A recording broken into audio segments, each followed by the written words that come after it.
Some of you probably think that I'm just being a total you-know-what, just being obstinate when I don't directly answer a billing or coding question in the Thriving Urology Practice Facebook group. Well, nothing could be further from the truth. I really want to just give you the direct answer. However, the more you know, the more you understand, the more hesitant you are in just directly answering the question because I don't have all the information that I need to give you the correct codes.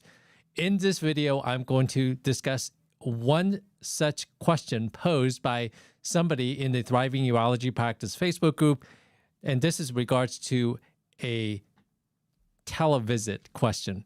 So for those of you who don't know me, my name is John Lin. I'm going live on Facebook in the Thriving Urology Practice Facebook group as well as on YouTube. So if you have any questions, please feel free to leave them in the comments if you're watching this live or on the replay. Let's get into it. The question came from Kanta, who asked 2 days ago, if Televisit is taking more than an hour, which CPT code can be used for extra time spent? Okay, that is literally all that is written. If Televisit is taking more than an hour, which CPT code can be used for the extra time spent? And that raises so many questions. I had more questions than answers for this person who asked, because first of all, where's the place of service? Who is the payer? And what type of televisit? Because it could be remote patient monitoring. It could be communication technology-based services or CTBS.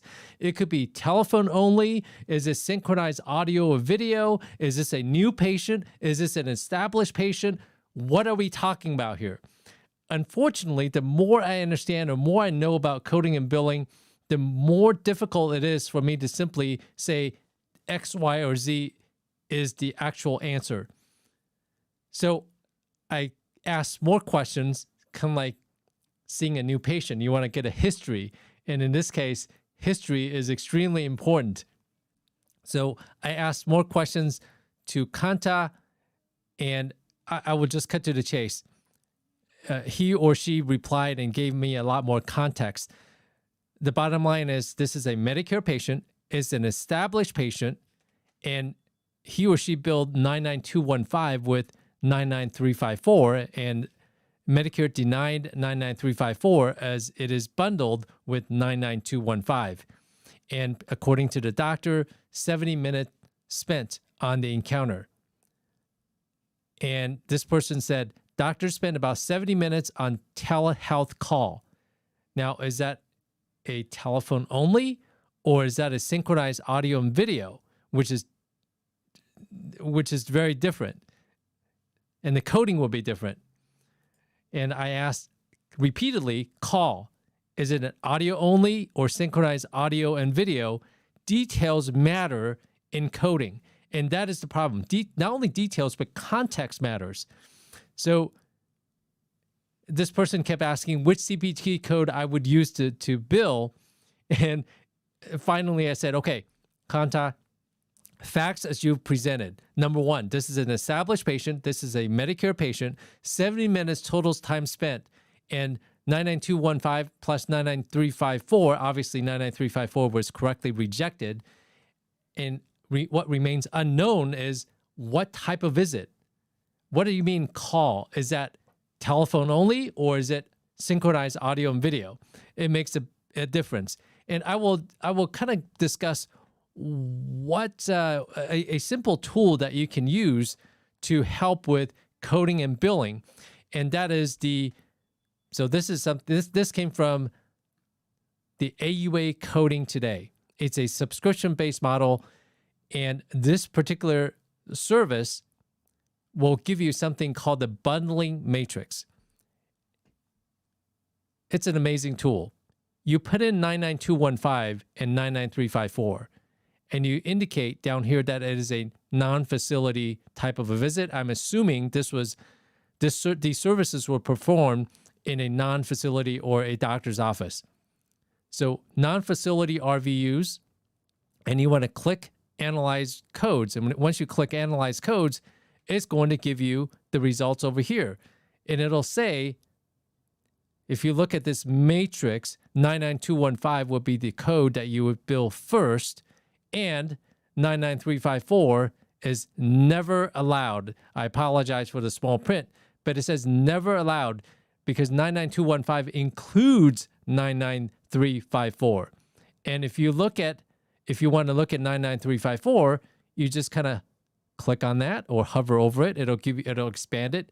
And if you look at 99354, it'll say prolonged service in the outpatient setting requiring direct patient contact beyond the time of the usual service, first hour. If you look at the parenthetical, list separately in addition to code for outpatient evaluation and management or psychotherapy visit, except with office or other outpatient services such as 99202 through 5 or 99212 through 215. And guess what this person billed? The 99215.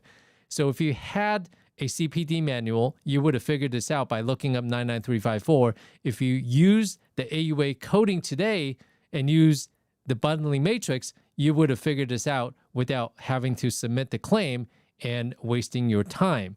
Okay, so let's talk about what are the codes, some of the codes that you can use. Now, the problem with looking at these codes is that I'm going to be making some assumptions. And you know what happens when you assume, right?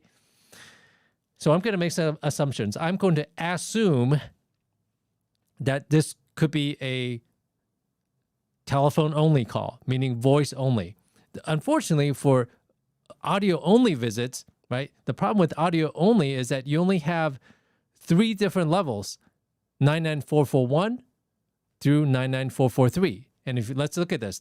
There are restrictions and criteria that you have to satisfy if you want to bill a 99443. It's not just, oh, this is a X number of minutes and it's voice only and that's what I'm going to code. No. You have to look at the details. Again, details matter when it comes to coding and billing. 99443 is telephone E&M service by a physician or other QHP, which may report E&M services provided to an established patient, parent, or guardian not originating from a related E&M service provided within the previous 7 days, nor leading to an E&M service or procedure within the next 24 hours or soonest available appointment. And this goes up to 30 minutes of medical discussion. If it's an audio-only call and it's a 70-minute audio-only call, there are only 3 levels currently available, 99441 through 443.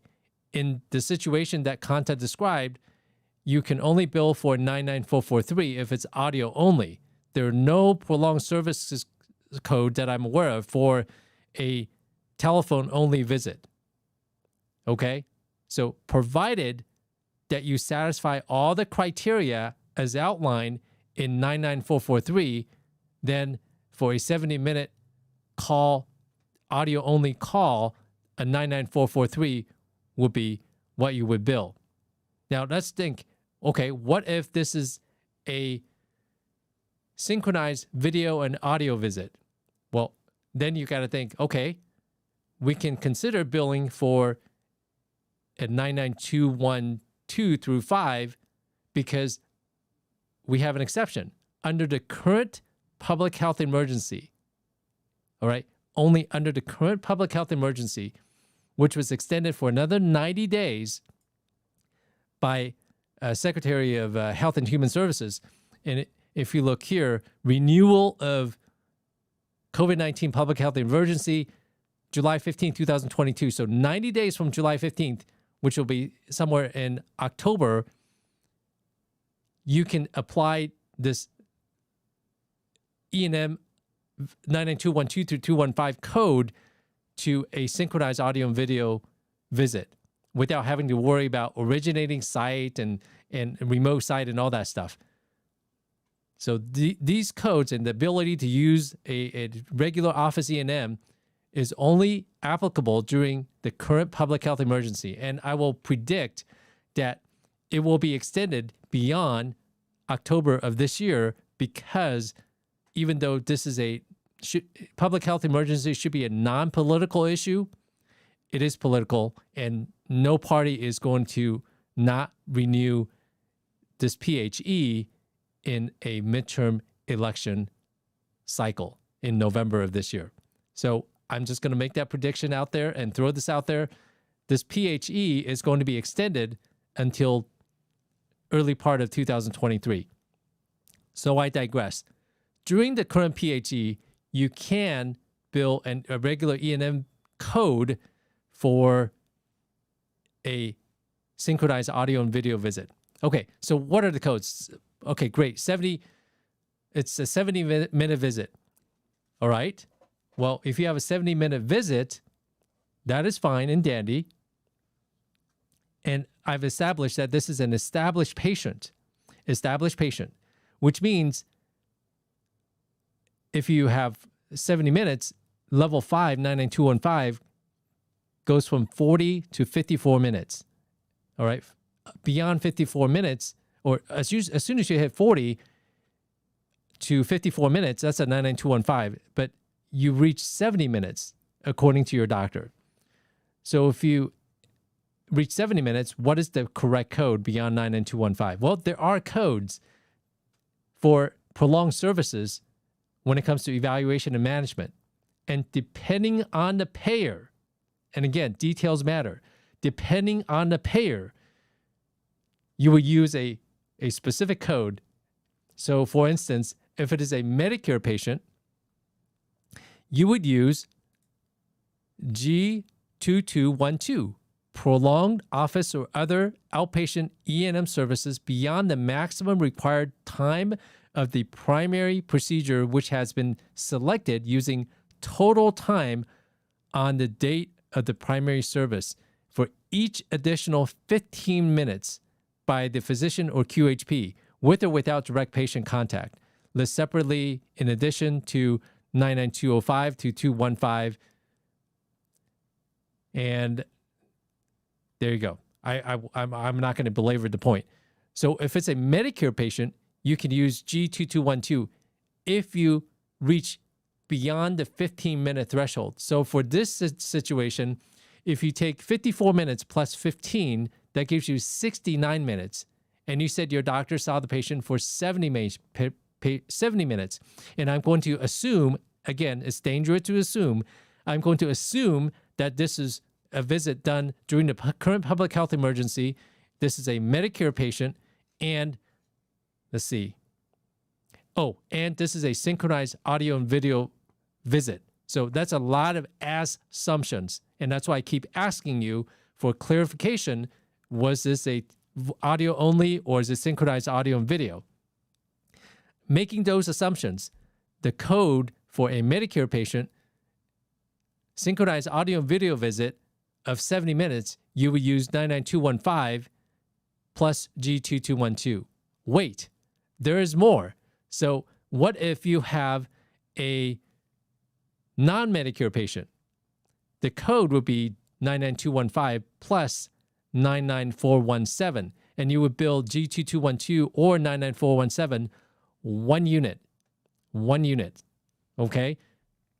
And same thing, G2212 and 99417 carry similar descriptions. 99417, you can look it up. I'm not going to read this verbatim to waste your time, but they're similar, except one is for Medicare and 99417 is for private payers. Now, keep in mind, in 2023, things will be changing, and that is why it is so important for you to all keep updated on what's going on with coding and billing changes. You know that the 23 proposed Medicare physician fee schedule has been released, but we haven't seen the final rule yet, and that is coming up.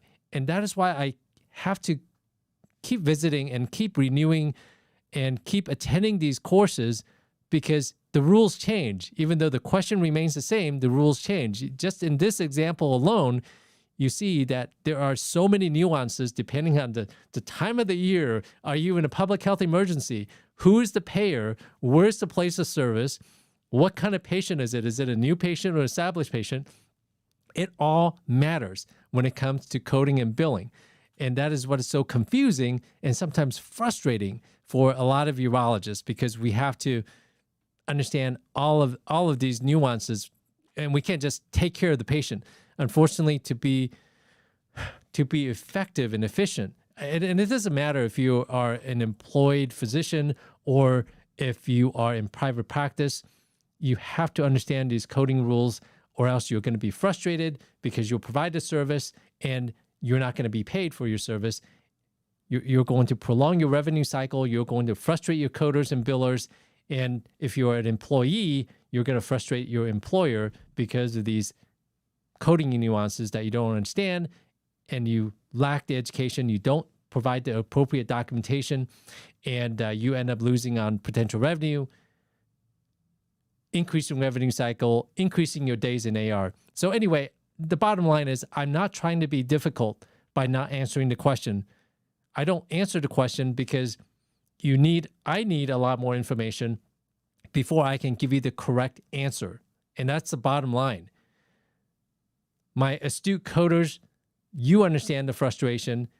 The more you know, the more you feel like I can't just directly answer this question. And I've been attending these coding and billing courses for well over a decade now. It used to frustrate me when Mark Painter, the guru when it comes to urology, coding, and billing, he would dance around the answer. And now I have a much greater appreciation as to why he dances around the question and the answer. And if you are interested in learning more about coding and billing, let me see if I can pull this up. Now, PRS Network has an annual Urology Advanced Coding and Reimbursement Seminar. The link to the seminar is in the video description. If you want to get into a deeper dive into understanding coding, billing, how to run your practice better, revenue cycle management, surgery centers, new technologies, etc., consider signing up for this course, which will be held in Vegas on December 2nd through 3rd, which is a Friday and Saturday this year, or January 27th through 28th in next year in New Orleans at Harrah's. You're going to receive the 2023 Medicare updates, global concept, modifiers, coding for new technology, conundrums when it comes to billing and coding, all the difficult challenges that you may have, documentation, how to be efficient with your documentation. The newer E&M 2021 has been out for a year and a half now. 2021 coding rules, scenarios, ways to document more efficiently. The recently enacted No Surprises Act starting January 1st of 2022, telemedicine, which is what we just discussed, and also some ICD changes. Anyway, this is a course that I've been attending for the last decade or so, and I keep attending because the rules keep changing every single year. And for urologists to be, physicians in general, to be absolutely efficient with your time, to be able to take care of your patients in the most effective way possible, it would behoove you to attend and understand the rules of the game. And I hate to say it, it is a game. And those who understand the rules, just like the tax code, those who understand the tax code and can leverage the rules to your advantage are going to be ahead of those who are left in the dark and don't understand the rules. As usual, I appreciate any comments, suggestions, questions. Please leave them below. And if you notice that every Friday when I go on live, or whenever I go on live on Fridays, I wear red because red is to remember everyone deployed. As an immigrant, I greatly appreciate the work of the military to support and uphold all the rights that we have as citizens of this incredible country. Please take care of yourself. Take care of each other. I appreciate the privilege of your time. And for more coding and billing videos, I will link them here and over here. Take care. Have a great weekend. Bye-bye.